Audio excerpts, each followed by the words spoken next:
জাবের দাওয়াত দিয়েছে নবীজি সহ কয়েকজনকে নিয়ে।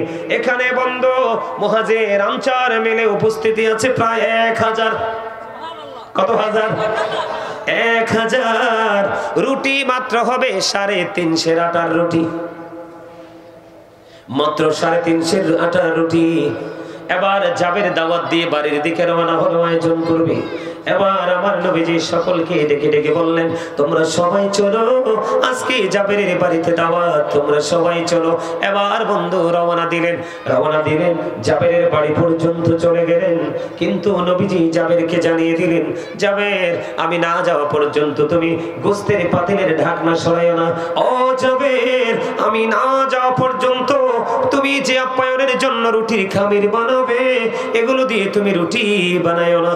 তারপরে বন্ধু জাবেরকে বলে দিলেন। ধীরে ধীরে প্রাণের নবীজি ওই জাবেরের বাড়িতে চলে গেলেন।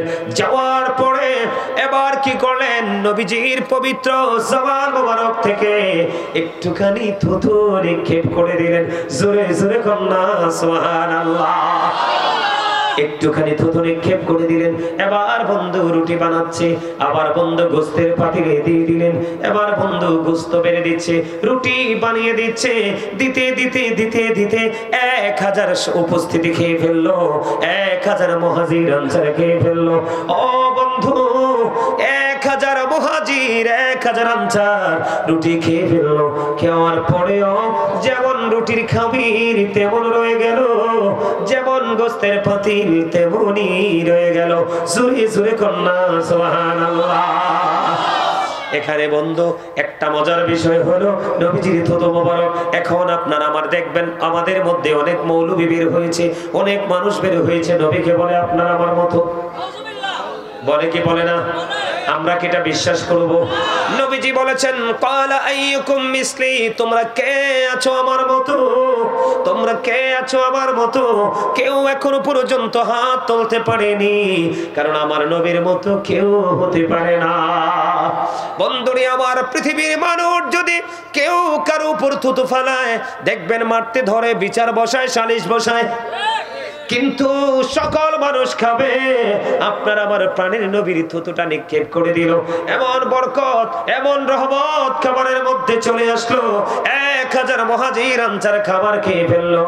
বন্ধু, রুটির খামির যেমন ছিল তেমন রয়ে গেল, গোস্তের পাতিল যেমন ছিল তেমন রয়ে গেল। জোরে জোরে কন্যা সুবহানাল্লাহ, আরো জোরে বলুন না সুবহানাল্লাহ।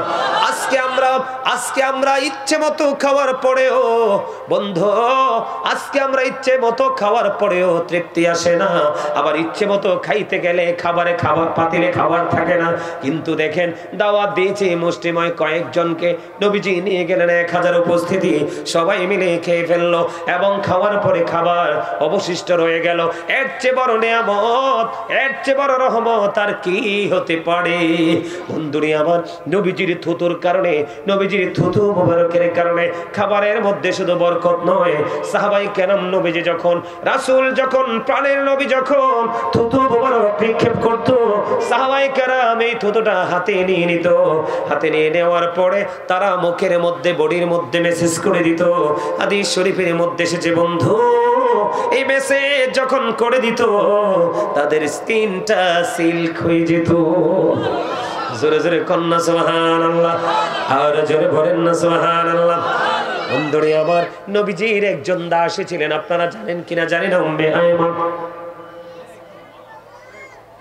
আপনার আমার গায়ে যদি একটা ফোঁটা প্রস্রাব থাকে, আপনার আমার গায়ে যদি একটা ফোঁটা প্রস্রাব পড়ে, জেনে শুনে বুঝে জামা পরে আপনি নামাজ পড়বেন। যদি মনে করেন আমার কোনো সুযোগ নাই, তখন আপনি কি করবেন? এই জায়গাটা চিহ্নিত করার পরে ধুয়ে দিবেন।